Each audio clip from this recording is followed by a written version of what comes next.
அண்மைச் செய்தி. பெரம்பலூர் குன்னத்தில் நேற்று திமுகவினர் விசிகவினர் இடையே மோதல் நடைபெற்றதில் 7 பிரிவுகளின் கீழ் போலீசார் வழக்கு பதிவு செய்திருக்கிறார்கள். கிராம நிர்வாக அலுவலர் அளித்த புகாரின் பேரில் போலீசார் நடவடிக்கை மேற்கொண்டிருப்பதாக தகவல் கிடைத்திருக்கிறது. விவரங்களோடு இணைப்பில் இருக்கிறார் செய்தியாளர் முருகேசன். முருகேசன், வணக்கம். 7 பிரிவுகளின் கீழ் போலீசார் வழக்கு பதிவு செய்திருக்கிறார்கள்.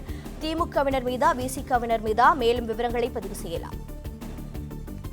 ராசாவின் சமூக வலைதள பதிவால் திமுகவினருக்கும் விசிகவினருக்கும் இடையே கருத்து மோதல் ஏற்பட்டு ஒருவருக்கொருவர் சமூக வலைதளங்களில் பல்வேறு கருத்துக்களை பதிவிட்டு வருகின்றனர் கடந்த சில நாட்களாக. இதனால் 2 கட்சியினருக்கும் இடையே கடுமையாக கருத்து மோதல்கள் நிகழ்ந்து வந்திருக்கிறது.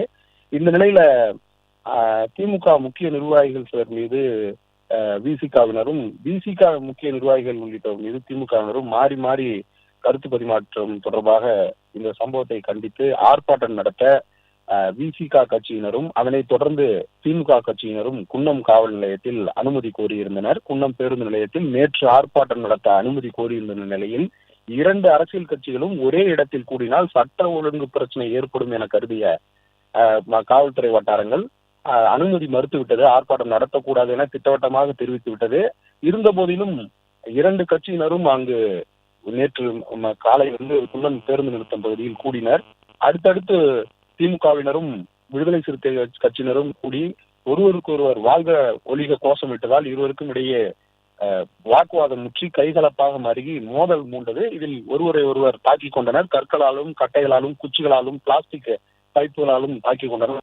இந்த மோதல் சம்பவம் பெரும் பரபரப்பை ஏற்படுத்தியது அரசியல் வட்டாரத்தில்.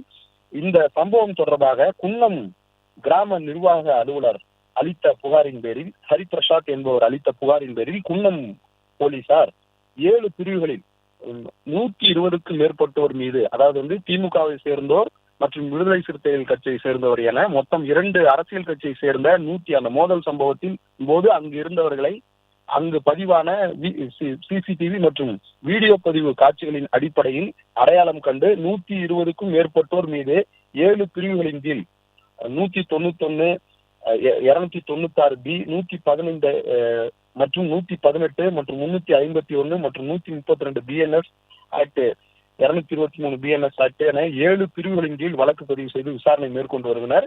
இந்த மோதல் சம்பவம் தொடர்ந்து பிளே ஸ்டோர் மற்றும் ஆப் ஸ்டோரில் இருந்து பாலிமர் செயலியை QR கோடு மூலம் பதிவிறக்கம் செய்யுங்கள்.